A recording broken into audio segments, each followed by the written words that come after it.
So guys, welcome back. कैसे हैं आप लोग? ये जो हमारा शेयर मार्केट का लर्निंग का जो सीरीज चल रहा है, उसी सीरीज में आज हम और एक टॉपिक के ऊपर डिस्कस करने वाले हैं। वो जो टॉपिक है वो है rights issue. So guys, as a investor जब भी हम इन्वेस्टमेंट पॉइंट ऑफ व्यू देखते हैं, तो हमने जो भी जितने भी टॉपिक डिस्कस किए हैं, like bonus, dividend, capital gain, उसी सीरीज में आज हम डिस्कस करने वाले राइट्स इशू के बारे में। सो एज ए इन्वेस्टर ये सारी चीजों के बारे में आपको सोचना चाहिए एज ए इन्वेस्टर, क्योंकि जिसे हम बोलते हैं ना कंपाउंडिंग ग्रोथ, और जिसे हम बोलते हैं कि आपको अच्छा खासा इनकम जनरेट होना चाहिए। इसी सारी चीजों से आपका अच्छा खासा इनकम जनरेट होता है। आपका जो वेल्थ है, वेल्थ क्रिएशन होता है, पैसा बनता है। सो जब भी आप इन्वेस्टमेंट करते हैं, सो मेक श्योर दैट आपको राइट्स इशू को भी कंसिडर करना है आपके इन्वेस्टिंग के टाइम। सोचते हैं और जब हम पढ़ते हैं तो बहुत सारे लोगों की कंसेप्ट क्लियर नहीं होती। तो आज हम उसी के बारे में डिस्कस करेंगे। देखिए गाइस, कौन सी भी कंपनी होती है, कौन सा भी बिजनेस होता है, उसके लिए सबसे इंपॉर्टेंट क्या होता है? पैसा। जितना भी पैसा आप आपके बिजनेस में डालोगे, जितना भी पैसा आप आपके बिजनेस में बढ़ाओगे, उससे आपका बिजनेस बढ़ेगा। जितना आपका बिजनेस बढ़ेगा उतना आपका रेवेन्यू बढ़ेगा, और जितना रेवेन्यू बढ़ेगा उतना आपका प्रॉफिट बढ़ेगा, और उतनी आपकी बड़ी कंपनी होने वाली है। सो बिजनेस के लिए क्या जरूरी होता है? कैपिटल जरूरी होता है। So most of the top management bodies okay okay decide करती है कि हम दूसरी जगह से फंड अरेंज करने से अच्छा, हम जो हमारे एग्जिस्टिंग शेयर होल्डर है, जो भी हमारे करंट शेयर होल्डर है, जिन्होंने भी हमारे शेयर्स लिए हुए हैं, उनका ट्रस्ट है हमारे ऊपर। तो हम क्या करेंगे? हम वही स्टेक होल्डर को बोलेंगे हमारी कंपनी में री इन्वेस्ट करें और पैसा डालें, जिसके अगेंस्ट हम उनको कुछ शेयर डिस्काउंटेड प्राइस में देंगे। ओके, सो कंपनी क्या करती है? कैपिटल खड़ा करने के लिए डिस्काउंटेड प्राइस में एग्जिस्टिंग शेयर होल्डर को, जो भी उनके करंट शेयर होल्डर है, उनको वो डिस्काउंटेड प्राइस में शेयर ऑफर करते हैं। उसी को राइट्स इशू बोला जाता है। जो राइट्स इशू जो ऑफर किया जाता है, उसके प्रोपोर्शन में, मतलब जो भी एग्जिस्टिंग शेयर होल्डर है, जो भी करंट शेयर होल्डर है, उनके पास कितना जो प्रोपोर्शन है, उस हिसाब से उनको राइट्स इशू डिक्लेयर किया जाता है। सो आगे हम देखेंगे कि उसका रेशियो क्या होता है, उसका प्रोपोर्शन किस तरह से डिस्कस किया जाता है। सो गाइज, ये पूरा सिस्टम समझने के लिए मैं आपको एक एग्जांपल देता हूँ, जिससे आपको पूरा ये राइट्स इशू का फंडा समझ में आएगा। ओके, ये है गुनगुन वाला इंडस्ट्री, जो रिस्ट वॉच मैन्युफैक्चर करती है। जैसे हमने प्रीवियस सेशन में डिस्कस किया था, उनके वॉचेस को बहुत डिमांड है। तो अभी उन्होंने क्या किया है? उनको अभी बिजनेस एक्सपैंड करना है और कैपिटल की उनको रिक्वायरमेंट है।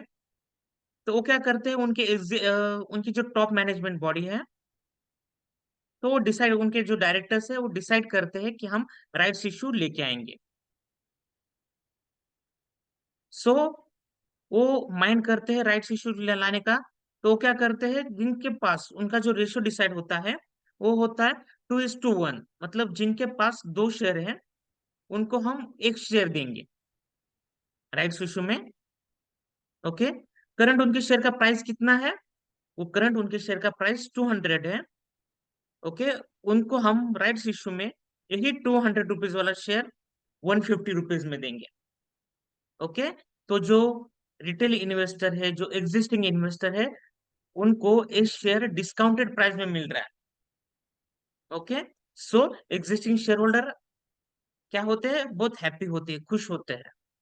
ओके, और कंपनी में वो इन्वेस्ट करते हैं, और कंपनी को भी कैपिटल मिलता है। कंपनी को भी उनका जो बिजनेस डेवलप करना है, उसके लिए जो पैसा लगता है, वो पैसा पूरा खड़ा हो जाता है। सो ये है मिस्टर राम। ओके, इनके पास गुनगुनवाला इंडस्ट्रीज के कितने शेयर है? 10 शेयर है। तो इनको जब 2:1 शेयर मिलता है, तो उनको 5 शेयर मिलेंगे 150 रुपए में। ओके, मतलब उनको 200 वाला शेयर 150 रुपए में मिल रहा है। ओके, उनके प्रोपोर्शन, उनका जो रेशियो डिसाइड हुआ है, उस हिसाब से 10 10 शेयर को उनको उनको 5 शेयर मिल रहे हैं। वो 5 शेयर खरीदी कर सकते हैं। ये अल्टीमेट किसका डिसीजन होता है? जो भी इन्वेस्टर होता है उसका डिसीजन होता है। अगर उसे कंपनी अच्छी लगती है तो वो वापस राइट्स राइट्स इश्यू के लिए अप्लाई कर सकता है। ये टोटली अल्टीमेट चॉइस किसकी होती है? शेयर होल्डर्स की होती है कि उनको राइट्स इश्यू के लिए अप्लाई करना है या नहीं करना। सो सबसे इंपॉर्टेंट क्या होता है इसमें? Ratio and pricing. सो जो मैनेजमेंट टीम होती है, ओके, वो पहले डिसाइड करती है कि हमें रेशियो कितना देना है। ओके, कभी कभी ये रेशियो 1:1 हो सकता है।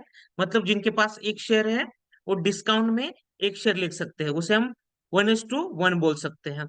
किसी का अगर 2:1 है, ओके, तो इसका मतलब कि अगर किसी के पास दो स्टॉक्स है तो उनको एक स्टॉक डिस्काउंटेड प्राइस में मिलेगा। अगर किसी के पास 4 स्टॉक है, ओके, उन्होंने मतलब कंपनी डिक्लेयर किया है कि उनको 4:3 देना है, तो अगर किसी के पास 4 शेयर है तो वो ये 3 स्टॉक के लिए अप्लाई कर सकता है। ये टोटली मैनेजमेंट का डिसाइड होता है, और वो हिसाब से वो मार्केट में राइट्स इशू डिक्लेयर करते हैं। As well as at the same time उनका प्राइसिंग भी फिक्स होता है। प्राइसिंग ऑलरेडी वो डिसाइड करते हैं कि हमें कौन कितने प्राइस के ऊपर ये हमारा राइट्स इशू सब्सक्राइब करना है और मार्केट में इशू करना है। सब्सक्राइब से हम इसे वर्ड यूज करेंगे, इशू करना है। ओके, सो जब भी कंपनी राइट्स इशू डिक्लेयर करती है तो कंपनी रिकॉर्ड डेट चेक करती है। रिकॉर्ड डेट मतलब क्या गाइस? हम हर एक सेशन में रिकॉर्ड डेट के बारे में देख रहे हैं। रिकॉर्ड डेट के बारे में मैंने पूरा वीडियो बनाया, एक बार आप चेक कर लीजिए। उस दिन कंपनी चेक करती है कि कौन लोग एलिजिबल है राइट्स इशू के लिए, मतलब किसके अकाउंट में किसके नाम पे कितने स्टॉक्स हैं, ये कंपनी चेक करती है। उसे रिकॉर्ड डेट बोला जाता है। और ये सारी चीजों का एक सब्सक्रिप्शन पीरियड होता है। ओके, तो कंपनी एक पर्टिकुलर टेन्योर के लिए, पर्टिकुलर टाइम के लिए आपको अलाउ करती है कि आप वो सब्सक्रिप्शन के लिए, आप वो राइट्स इशू के लिए अप्लाई कर सकते हैं, वो स्टॉक खरीदी कर सकते हैं। तो इसका जो भी होता है टाइम पीरियड होता है, उसी टाइम पीरियड में आप वो स्टॉक के लिए, न्यू स्टॉक के लिए अप्लाई कर सकते हैं, राइट्स इशू के लिए अप्लाई कर सकते हैं। एंड गाइस, यही सारी चीजें होती है जिससे आपकी स्टॉक की क्वांटिटी बढ़ती है। मिनिमम इन्वेस्टमेंट में आपको अच्छे खासे स्टॉक मिलते हैं, और वो लॉन्ग पीरियड में, लॉन्ग टर्म में आपको अच्छा खासा वेल्थ क्रिएशन करके देते हैं, अच्छा खासा पैसा बना के देते हैं।